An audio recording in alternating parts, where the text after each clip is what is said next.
Welcome back to Past Gas, everybody. My name is Nolan. Bart's across from me, and this week we're talking about Gemballa, a company that by the end of this episode, I'm sure you will agree, is really underrated, really underappreciated, created some amazing cars, and unfortunately had a pretty sad ending. So this is a cool story, a sad story, with some really badass cars along the way. Sit back, relax, or pay attention to driving if that's what you're doing right now. I don't know. And enjoy the story of Gemballa. The year is 2020. It's early morning on the streets of Manhattan when suddenly a sports car careens out of control, sideswipes several parked cars, and crashes to a halt. The driver revs the $1 million plus machine and peels out, leaving an expensive path of destruction before his engine seizes up and he is taken into custody. Video of the debacle spread like wildfire across the internet, and it doesn't take long for automotive enthusiasts to realize that this isn't just a normal Porsche Carrera GT, which is a rare sighting in itself.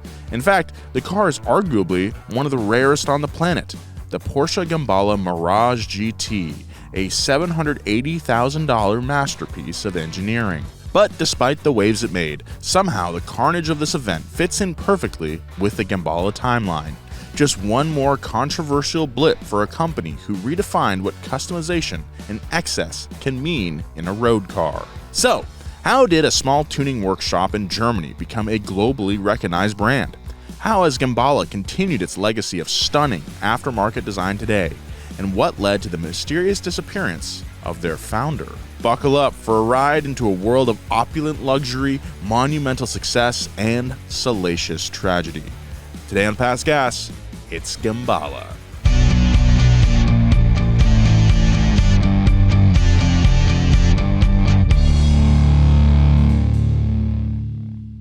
Hello and welcome back to the show, everybody.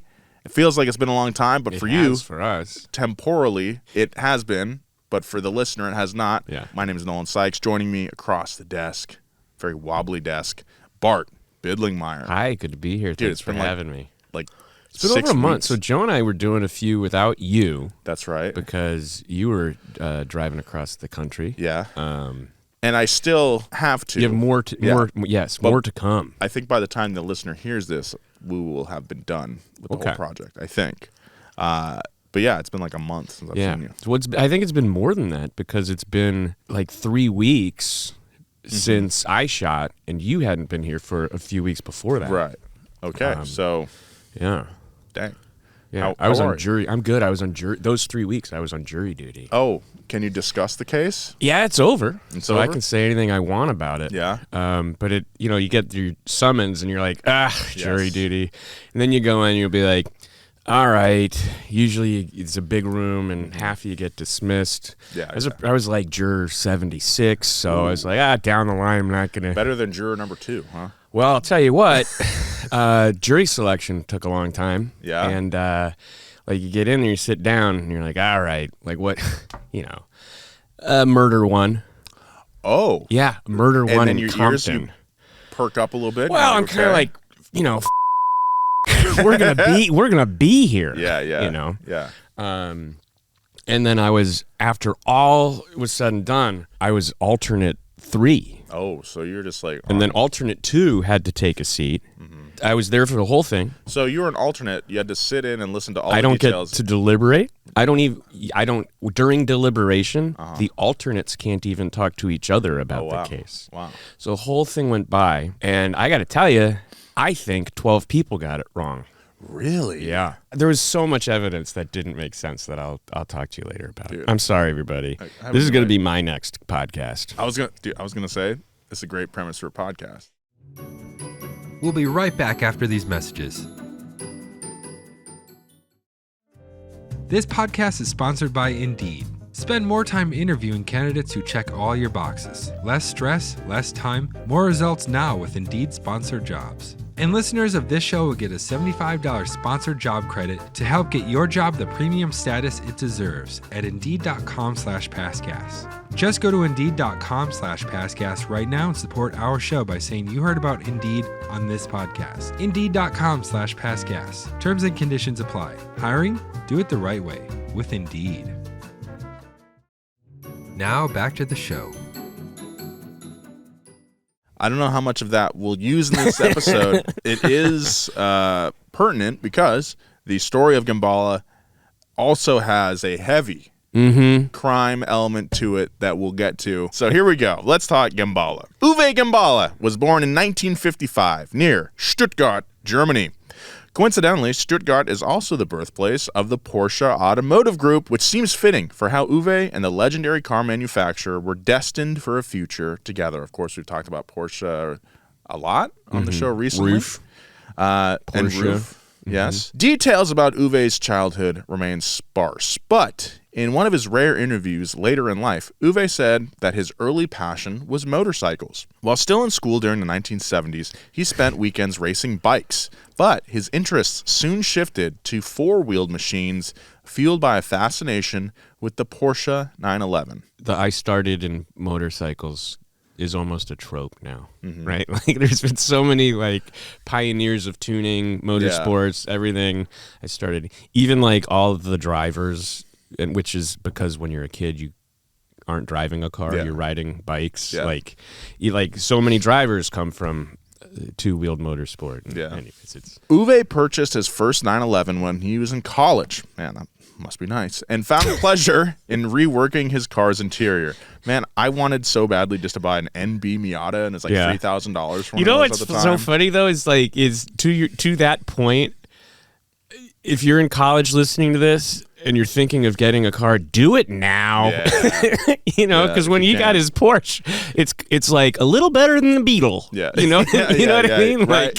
He decided to turn his passion into a profession and started a small tuning shop in 1979. Headquartered in Leonberg, a small town outside of Stuttgart, Uwe and a small group of craftsmen he assembled delivered never-before-seen luxury upgrades to BMWs and Porsches, focusing solely on interiors at first. To the point of like, how do you become a tuning shop? I think that's pretty cool that it's like, we're going to focus on making your car more luxurious for you. And it's kind of what like Maybach will do everything, but the interior is an important, let's guss it up a bit. Overlooked, I think, aspect of car customization. My wife has an old Lexus sedan. She loves like leopard print and cheetah stuff, like that kind of like extravagant. How old is the car? 2004. Okay. And she wants like leopard print foot mats and like a dash cover and stuff. I'm like, that's something I would never ever want, but it would be kind of cool in this instance. It's to the point, like, there's companies, I think Zancan is the name of one of them, but Zancan. They do, it's like, great, we have all of the specs for these cars' seats.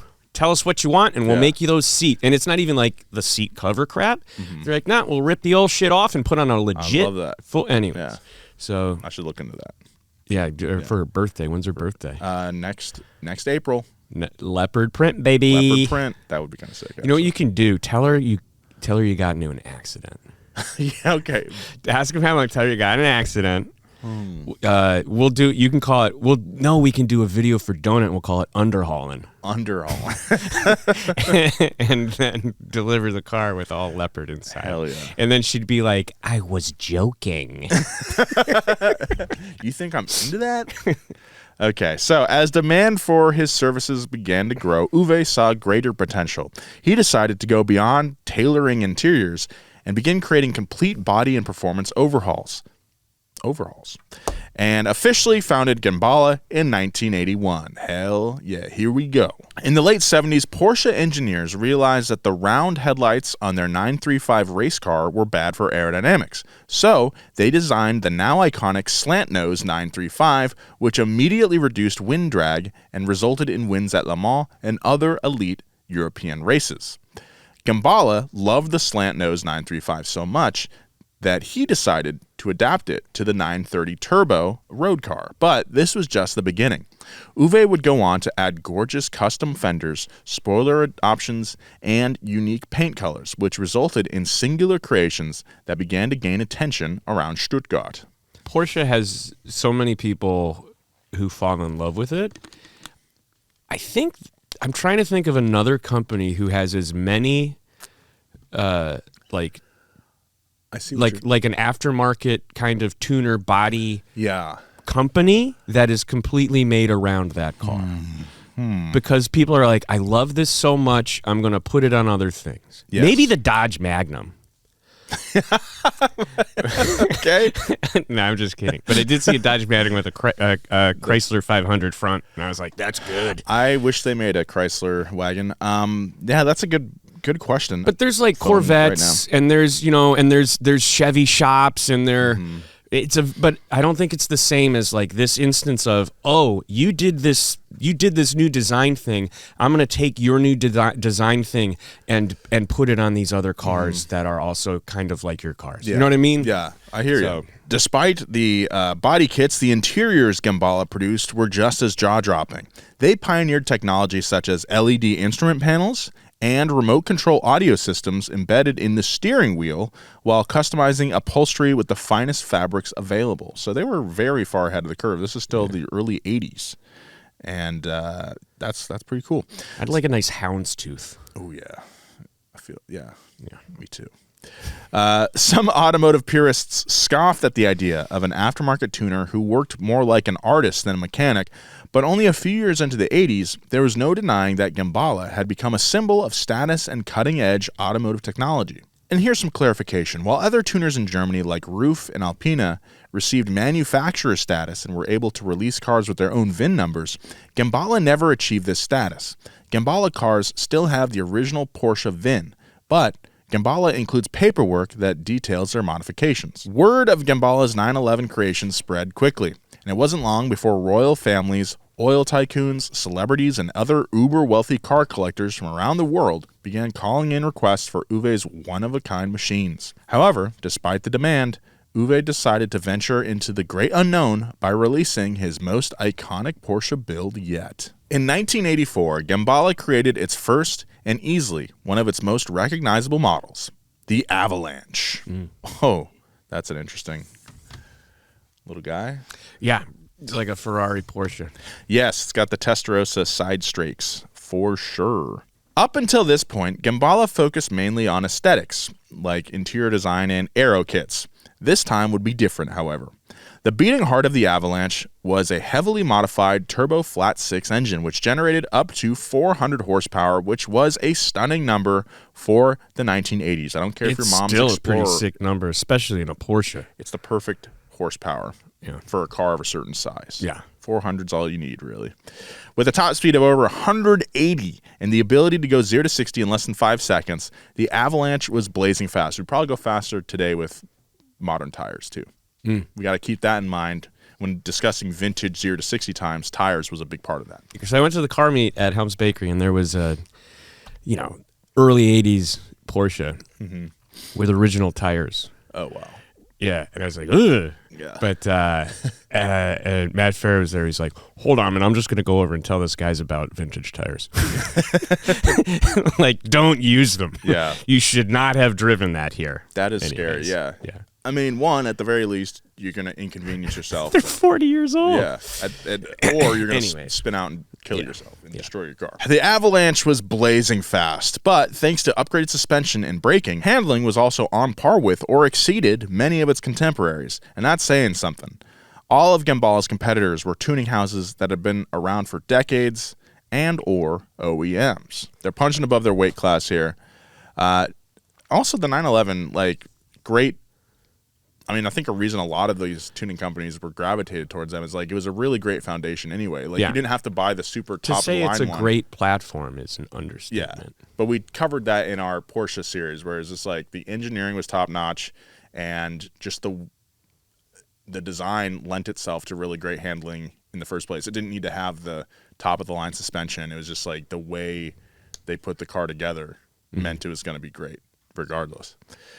Irregardless. Despite its audacious horsepower, the first thing people noticed about the Avalanche was its jaw-dropping exterior design.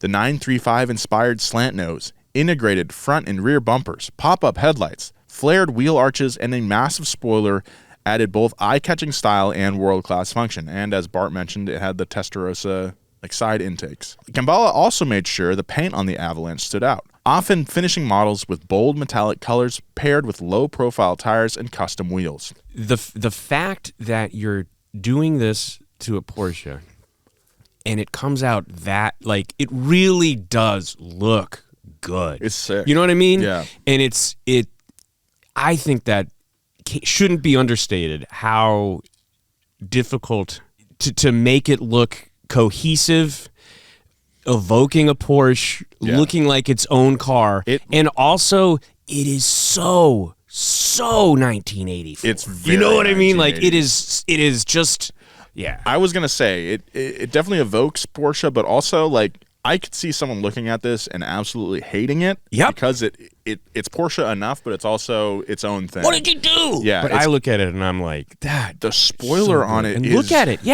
massive spoiler. Bizarre. It's so cool, but it is like the Porsche whale tail, but just turned up like 15 notches. Also, like, what are these little things on the rear windows? What are these elements? Yeah, well, you want the air to go into the It's cool. It's different. It evokes a stingray swimming through the water. Ooh, manta ray. Yeah, with the curl and the. Yeah, dude. Okay, bringing some nature into it. I like it. It's crazy. This thing's crazy. Inside the Avalanche. Did you ever see the Miami Vice where Don Johnson has to go undercover? No. Is that like every other episode? There was one. It's. I don't want to say they jumped the shark because how can you do that with Miami Vice? But he maybe it was Tubbs who did it. Somebody, Manta Ray Johnson. Somebody drove through. They had to get arrested so that they could go undercover in prison. Oh. So the way they got arrested was he ran through a toll booth and just shattered it. I think he was in a red Ferrari, but this car is what would run through a toll booth and shatter it if you were on cocaine in Miami and wanted to get arrested. Absolutely. That's this car. 100%, Bart. Yeah. That thing's so sick. That's a very cocaine car, for sure. For sure. You'd go to... now a cocaine car is just a Nissan Sentra. You'd go to whatever. Radwood, there'd be that guy who dresses up in like the 80s business chic. Remember that guy? Mm-hmm, yeah. Mm-hmm. Well, there were two, but in Miami, you'd be wearing a pink shirt and a white blazer with the sleeves rolled up. It's a good look. Yeah, it's a good look. No socks, baby. Inside the Avalanche, Gemballa tailored true extravagance. He had high-grade wood, gold, suede, and leather-covered seats and dashboards paired nicely with CD players, which is big back then, rear-view camera systems, and video screens. This is crazy. The cockpit feel of the Avalanche was a cross between a spaceship and a fighter jet, with digital gauges and custom switchware options spread across the cluster and center console. Gemballa was so state-of-the-art, much of the tech inside the Avalanche wasn't offered in the highest trim levels of Porsche. Wow. It would be decades before such options would become available to the general public. Roughly 15 of these Avalanches were built, with each being essentially a one-off creation, specially built to order for their wealthy owners. Emphasis on wealthy, because whoever was buying an Avalanche, guys like Vanilla Ice, were paying 10 times what a 911 turbo... lived in Miami. I was going to say Jacksonville, but that's Fred Durst. He's from Jacksonville. I don't know. I think he lived in Miami because he was... A1A was the... You know, that goes up the East Coast. Okay. Beachfront Avenue. They were paying 10 times what a 911 turbo typically cost at the time. Let me make sure Fred Durst was from Jacksonville. Maybe it's just where he has his construction empire. Maybe. He was born in Jacksonville. Okay, good. Phew. Got my new metal facts right. That's all that matters. The Avalanche launched Gemballa into the luxury car stratosphere, but Uwe wasn't about to rest on his laurels. Gemballa had made a clear statement with the Avalanche that they could deliver a brutally fast, aggressive-looking coupe with unparalleled luxury. But with their next model, Uwe wanted to cater to customers who favored premium style and an open-air driving experience. Enter the Gemballa Cyrrus, which premiered shortly after the Avalanche in 1985. Oh, this thing... I think I'd take this. Here's your crashing through the. God, he's obsessed with those. See, I don't think this one. I don't think he nailed. You don't think so? I understand. It's more understated. It is a continuation of his style, but but I don't think it looks as much of a Porsche as the Avalanche. I think I agree with you on that. I mean, look at the side profile of that. It does look fake almost. Yeah, it almost, and not that it's good or bad, but it almost looks like what was coming out of some Japanese companies at the time. So. Interesting. We'll be right back after these messages. This podcast is sponsored by Indeed. Hiring isn't just about finding someone willing to take the job. I need the right person with the right background who can move our business forward. If I wanted candidates who match what I'm looking for, I'd trust Indeed-sponsored jobs. I know when I'm hiring people for Donut Podcasts, I'm looking for the exact right person, and if I get a bunch of options, it's kind of like scattershot. I really need help honing that down into a small pool of people who can really help me. That's why I really trust Indeed-sponsored jobs. It makes a huge difference. According to Indeed data, sponsored jobs posted directly on Indeed are 90% more likely to report a hire than non-sponsored jobs, because you can reach a bigger pool of quality candidates. Spend more time interviewing candidates who check all your boxes. Less stress, less time, more results now with Indeed sponsored jobs. And listeners of this show will get a $75 sponsored job credit to help your job get the premium status it deserves at Indeed.com/PassGas. Just go to Indeed.com/PassGas right now and support our show by saying you heard about Indeed on this podcast. Indeed.com/PassGas. Terms and conditions apply. Hiring? Do it the right way with Indeed. Some people just know they could save hundreds on car insurance by checking Allstate first. Like you know to check the restaurant location first before agreeing to go to lunch with a friend. Day of, you're getting ready to leave. You put it in your map and bam! Lunch is an hour away? Bad on your friend for not mentioning it, but bad on you for trusting your friend. Now you've got to book it across town to get to the best burger in town? Sure, it's worth it. Checking first is smart, so check Allstate first for a quote that could save you hundreds. You're in good hands with Allstate. Potential savings vary, subject to terms, conditions, and availability. Allstate North American Insurance Company and affiliates, Northbrook, Illinois. Now back to the show. Depending on the order, the Cyrrus was based on the late 930 and later the early 964 gens of the 911 Carrera Cabriolet. The entirely redone interior boasted either full leather or Alcantara upholstery. I was going to say it almost looks a little Volkswagen-y too. Like there's a lot going on there. So, along with eye-catching details on the dashboards and seats. For drivers who needed a bit of entertainment, the Cyrrus featured car phones, VCRs, and state-of-the-art surround sound systems. New digital clusters and futuristic center console switches made the cockpit of the Cyrrus feel more like the Millennium Falcon than a road car. My the Taurus, the cop car's got like it's all bare bones, right? But in the back, so you've got the spares and this kind of this foam thing, and then there's just a big old sheet of hard plastic, but on the side it curves up, and there's like two little compartments. Sometimes I'll put stuff in it, and I feel like Han Solo. Yeah, smuggling. Nice. Yep, exactly. The exterior of the Cyrrus featured several gorgeous design tweaks, including integrated side strakes that were reminiscent of the doors of the Ferrari Testarossa, which I mentioned. Take a closer look at the doors, and you'll notice there's no visible door handle. It's actually a hidden button under the top lip of the strake. So there you go, little boop, little boop. Everyone does that now. Everyone's got the stupid hidden button door handle. But they were probably one of the first, some of the first. I bet there's like lowrider guys doing this, though. Lowriders have been doing like a lot of before crazy that. shit forever. The convertible option made the Cyrrus particularly exotic, with its wide stance extended by custom fenders and front and rear bumpers. The body was more aerodynamic and smooth than traditional 911 models, and like the Avalanche, the Cyrrus came complete with extravagant paint jobs. The Cyrrus's engine wasn't as powerful as that of the Avalanche, but it was no slouch either.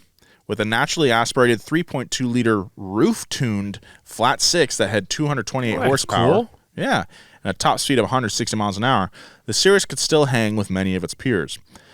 Debuting smack dab in the middle of the cocaine 80s, they fit perfectly alongside the most outrageous designs coming out of Europe at the time, like the Lamborghini Countach and Ferrari Testarossa. Very few Cyrruses were produced. Rumor has it less than 15, which has led, naturally, to their cult-like following among today's Porsche enthusiasts. I think the Avalanche is cooler, though. I think it does, too. The attention the Avalanche and Cyrrus achieved for Gemballa put them in the direct focus of some major luxury car manufacturers. By 1988, Uwe was routinely summoned to create upgrade packages for Rolls-Royce, Ferrari, and Mercedes, all while maintaining an intimate tie with Porsche. Gemballa solidified itself as a symbol of excess and opulence in the 1980s, while also reinventing the rules of aftermarket automotive design. As the decade came to a close, a new generation of customers were coming of age, and with it came a new era for Gemballa. So here we go. We're going into the 1990s. Let's do it. I watched Hocus Pocus this weekend, which came out in 1993, the year I was born, and I was like, all these kids in this movie, they're kids, and then I was like, oh no, they're all not much older, but older than me. Yeah. Strange feeling. I don't know. The 1990s marked the transition from the gauche excess of the 80s to a more mature idea of what a luxury car should look like. There were certainly futuristic models in the 90s, such as the advent of the supercar era, ushered in by the McLaren F1, Bugatti EB110, and Lamborghini Diablo. But Gemballa took a more grounded path while still pushing the boundaries of power and singular style. In the early 90s, Gemballa produced aerodynamic and technology packages for the Porsche 964 and 993, which was the first production model Porsche to feature all-wheel drive and a twin-turbo engine depending on the trim. These innovations from Porsche helped Gemballa produce even more heart-stopping models like the Extremo Bi-Turbo. Oh, mama. That's interesting looking. I like it. You like it? It's round. You know what I mean? Like they're rounding round. things off. Look at the hood scoop. One is sick as hell, though. That's cool. Yeah. If I saw it in person, I'd probably think that's pretty cool. Yeah. But that's a swing. That's a swing. Yeah. I'll say that, dear listener. This 993 derived supercar featured a 500 horsepower, house-tuned, flat 6 turbo.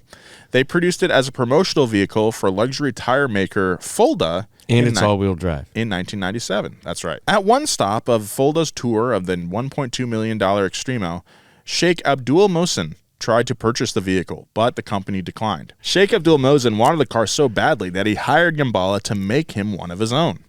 Gemballa bumped this second Extremo to over 600 horsepower, nearly 200 horsepower more than the stock 993 turbo. What's funny about that is it's like, yeah, that's how this works. Yeah. You hire the person who makes the car to make you the car. Yeah, that was kind of the whole point of them building that first one. Yeah.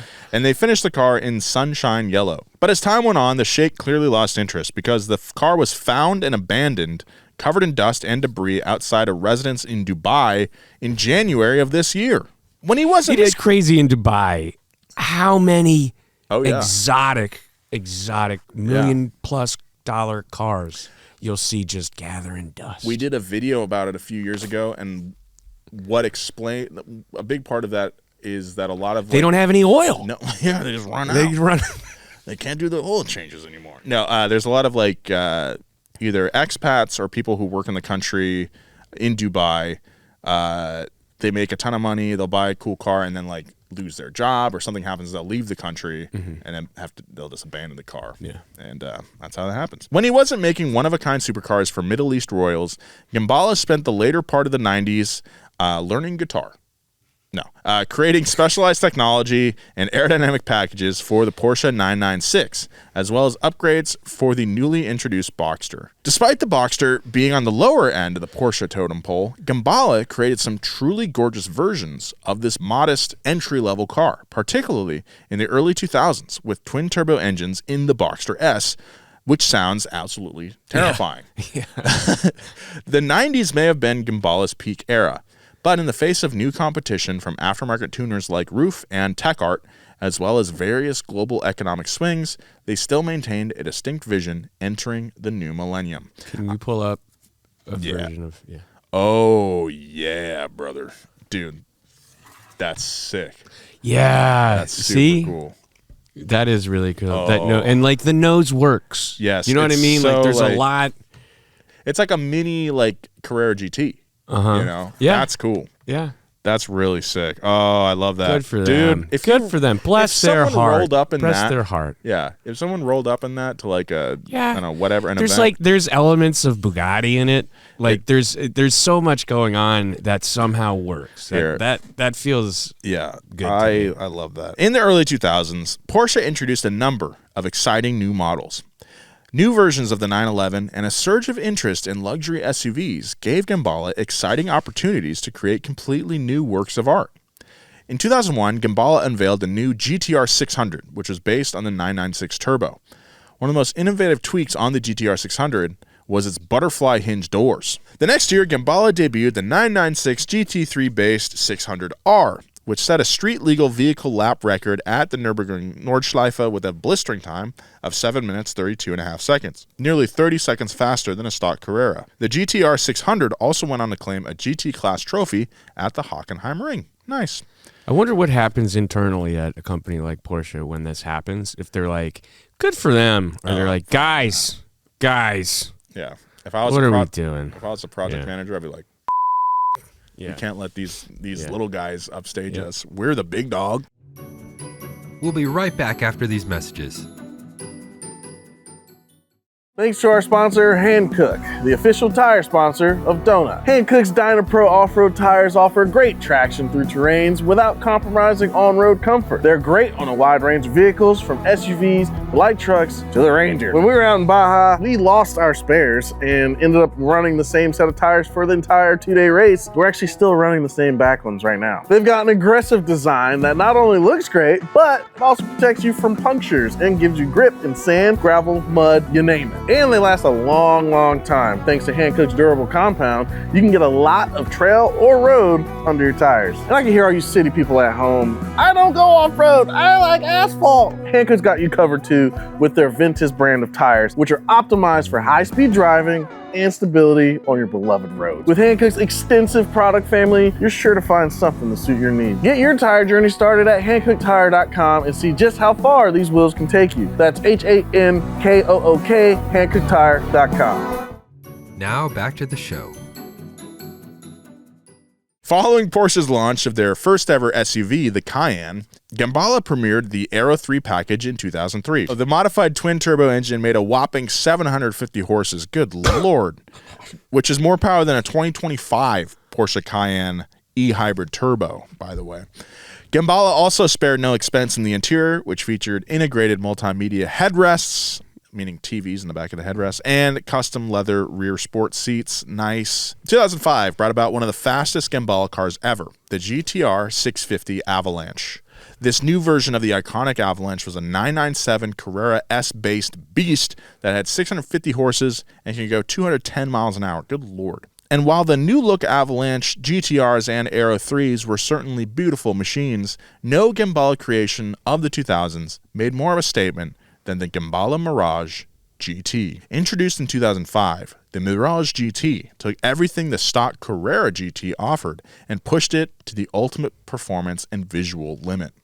In terms of power, Gemballa kept the Carrera's 5.7-liter V10 engine, but added an advanced exhaust that resulted in over 670 horsepower. They also made carbon air intake tweaks and reworked the engine mapping, giving the Mirage a 3.6-second 0-60 time. With custom carbon fiber bumpers, side skirts, and a hood, along with deeper air ducts and a fixed rear wing, the Mirage was noticeably more extravagant than the modest Carrera GT base. And like Gemballa's marvels from years before, the Mirage GT featured premium audio and video systems, futuristic instrument clusters with stunning bespoke leather upholstery. Only 25 Mirage GTs were made, and each cost well over $1 million, about $1.6 million in 2025. Can you pull it up for me? Yeah. Today, it's seen as one of the greatest tuner supercars in history. The Mirage GT was the epitome of Gemballa's creative greatness. It set the stage for what should have been an exciting new chapter for the company, but no one could have anticipated what came next. But before we get to that, Bart, I'll show you the Gemballa Mirage. Yeah, that's pretty cool. Not as crazy as I thought it was going to look, but there she is. The Mirage. It does look very Porsche. Yeah. But again, this is out of, from what you were saying, I was expecting it to be a bit more out there. I think it looks great. It looks like a Porsche. It's subtle tweaks. It's not like the Avalanche. You it's know? subtle by Gemballa standards, Yes, for sure. yes. Yeah, but yeah, I was expecting. There's another Gemballa. I don't know if it's Carrera GT based, but you know what? I'm thinking of they did make eventually a bespoke car that was completely of their own design, and that's what I was thinking this was going to look like. But no, this is a Mirage. It's a Carrera GT with a body kit, and also better everything, faster everything. Very cool, man. That's cool. I love it. Gemballa doesn't really come up in conversation a lot. No, well, they didn't. For whatever reason, they weren't. I don't think they're as prolific. You know what I mean? Is part of why. Looking at all of their cars, you can tell it's like they're not for everybody. No, they're not. They're definitely not. It's like almost one or two kind of like notches close to like a Mansory or something like that. Right. It appeals to like the Mansory crowd, maybe.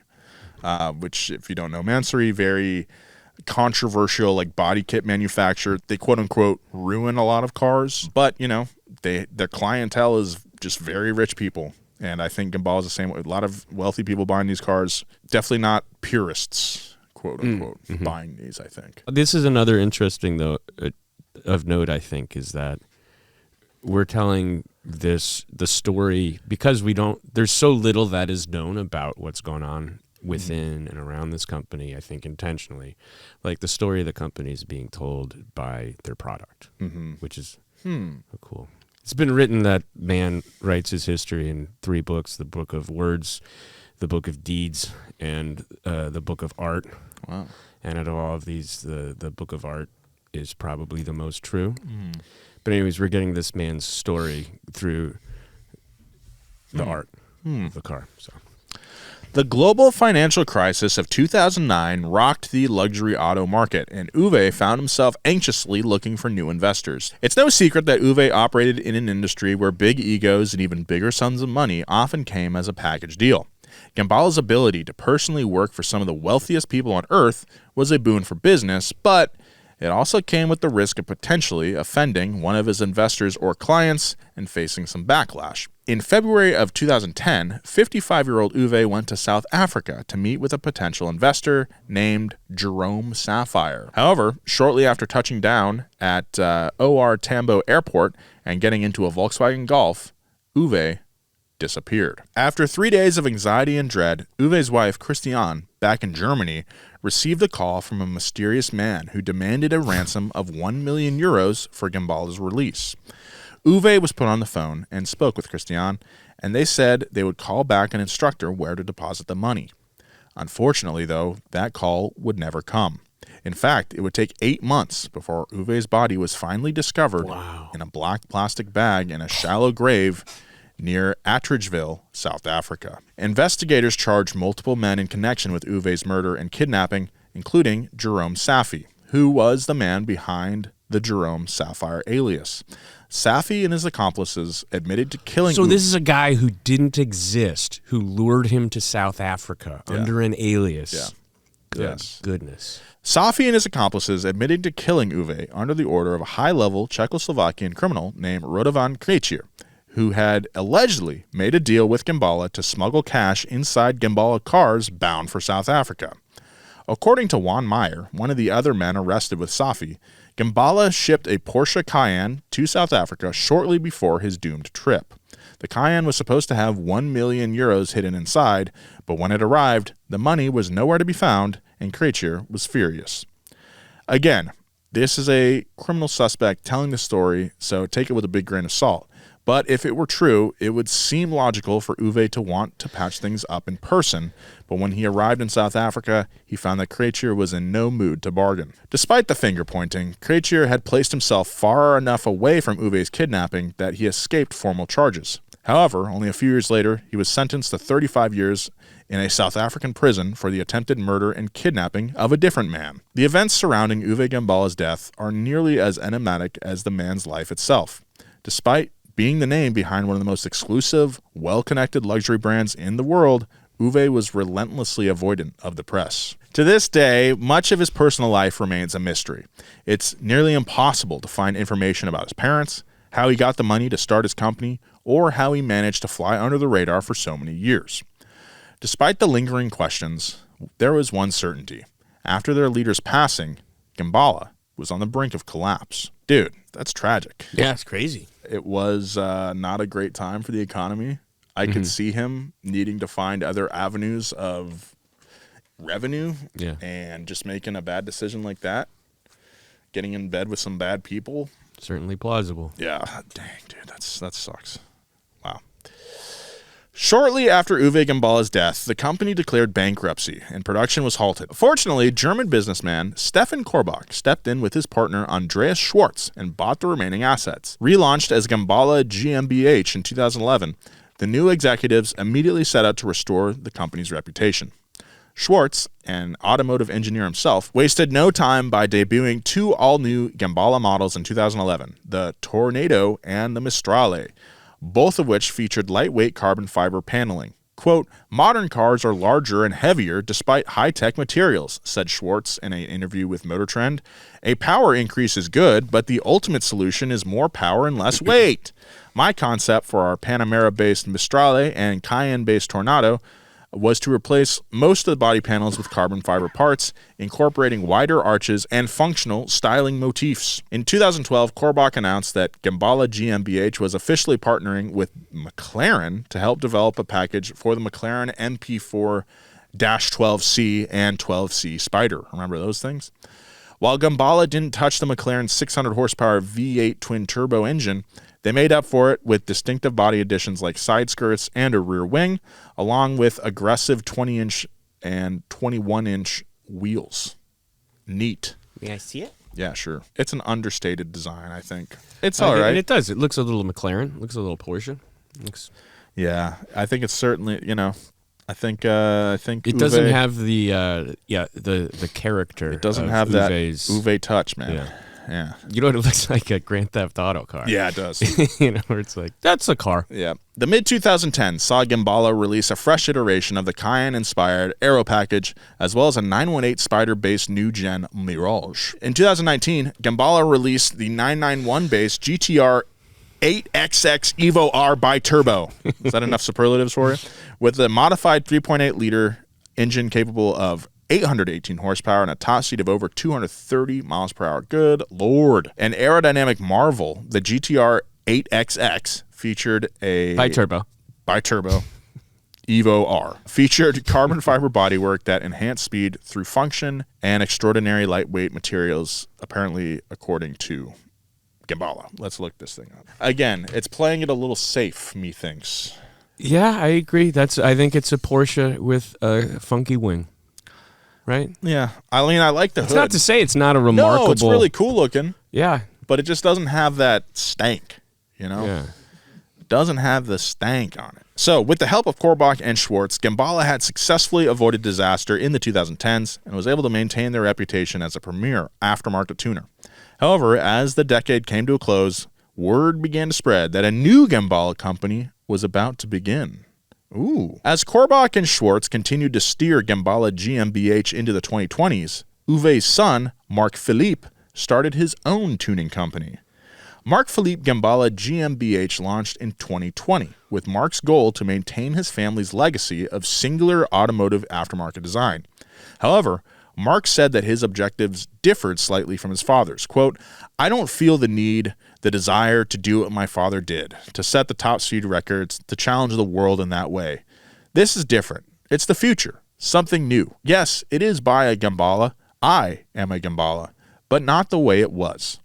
The debut vehicle from Mark Gemballa was the Marcienne, an aggressive 800 horsepower machine built off a 992 Turbo S 911. Inspired by the 959 Paris-Dakar, the model leaned into the Porsche Safari ethos, which focused on being functional and durable while still seething with modern luxury. Oh, I'm seething right now. I'm seething with modern luxury. To emphasize the off-road capabilities of the Marcienne, Gemballa reinforced the chassis, and thanks to state-of-the-art suspension and technology, it can quickly transform from a stunning road car to an off-road brawler. Limited to just 40 units, the Marcienne is one of the most exclusive modern vehicles in the world and has made it clear that the Gemballa name is safe in Mark Philippe's hands. Pretty cool. Yeah, I've seen it. Yeah. Yeah. Pretty neat. With a new era of EVs and hypercars on the horizon, the two Gemballa companies are primed for an exciting, albeit slightly different future. Korbach and Schwartz have made it clear that the future of Gemballa GmbH lies in elite hypercars that prioritize singular performance, while Mark Philippe is focused on a more practical supercar that can go anywhere. So, what started as a small aftermarket specialist in 1979 quickly turned into an icon, with cars like the Avalanche, Cyrrus, and Mirage being some of the most rare and sought-after cars in the world today. Uwe Gemballa modified cars in a way no one was at the time, and in doing so, created a niche market for supercars that companies like Brabus and Mansory, and one could argue Rocket Bunny and Liberty Walks as well. Gemballa's connection with Porsche will always be at the forefront of its legacy, but their work for other luxury brands like McLaren continues to spread their influence. Today, Uwe Gemballa's son, Mark Philippe, carries on his father's ethos of merging exotic engineering with radical design and personal luxury, and you know what? I wish him well. Yeah. I wish him well. Man, I mean, looking at these older Gemballa, like the 80s and 90s cars, they're unique. You know, yeah. Like, truly. That Avalanche, dude, that thing is so crazy, but so cool. I don't know if anyone else will be able to kind of replicate his take on cars. You know? It's a real tragedy that he went out the way he did, man. It's really unfortunate.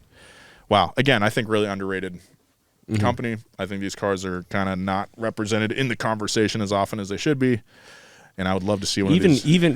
We focused a lot on looks. But even just the numbers are, when you take them, when they were coming out and what they were doing. Ahead of their time. Really, really nuts. Really cool. They're not in the conversation more. Yeah. That was the story of Gemballa. You know, sad story, but an evolving one. And we'll see what Gemballa GmbH and what Mark Philippe can do in the future. And I wish Mark Philippe a lot of luck here and, the best. Man, that's tough. But I think that Dakar thing is really sick too. So, all right, that's been the show. Thank you guys so much for listening. My name is Nolan. You can follow me at Nolan J. Sykes on Instagram or Blue Sky if you want. And then Bart, Bids Bardo on Instagram. Hit him up. All right, see you there. I'm looking forward to the new crime podcast. And thank you to our crew behind the camera and our writer this week, Luke Klompine, doing a great job as always. We'll see you next time. Goodbye. Bye.